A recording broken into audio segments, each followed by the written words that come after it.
The Wall Street Journal recently reported on the Blade Runner curse. If you're familiar with the 1982 sci-fi cult classic starring Harrison Ford, constantly reissued in some new director's cut or special edition, you'd be forgiven for thinking the Blade Runner curse had something to do with a mysterious crone casting an evil eye on the producers, vowing that the film would spend eternity in an editor's suite. But that's not the whammy the Journal had in mind. The movie conjured a Los Angeles of 2019 whose steamy streets teem with flying cars and neon advertising, writes Don Steinberg.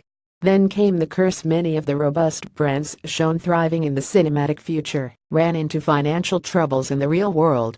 Director Ridley Scott thought that using real corporate titans at the time, Coca-Cola, Atari, RCA Corporation, Bell Telephone, Cuisinart, Pan Am, Koss Headphones, Tsingtao Beer, would help convey his gloomy foreboding about the triumph of corporate power in our not-too-distant future.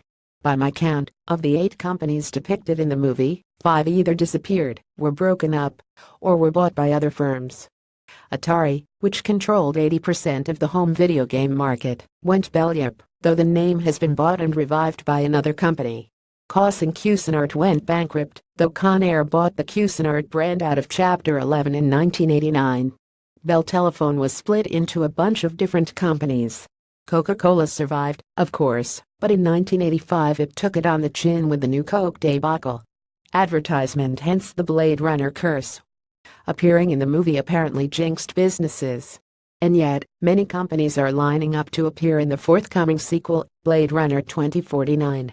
Maybe these firms aren't superstitious, or perhaps they know something that's lost on science fiction writers. As my National Review colleague Kevin D. Williamson noted in a brilliant essay, "Hey, where's my corporate dystopia?" The idea that corporations will one day take control of our lives has been a staple of science fiction and left-wing Jeremiahs for generations. For all their alleged power, big corporations are often powerless when it comes to the simple task of surviving. As Williamson notes, only 67 of the firms in the Fortune 500 in 1955 remained there by 2011. The same dynamic holds true for another favorite supervillain, the super-rich. French economist Thomas Piketty argued in his widely celebrated book Capital in the 21st Century that the rich only get richer over a long period of time, creating a permanent aristocracy of wealth.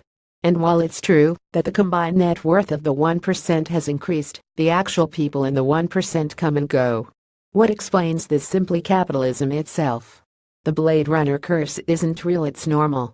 The economist Joseph Schumpeter famously pointed out that monopolies can't last forever in a free market because monopolies get ossified and overly dependent on their existing business models.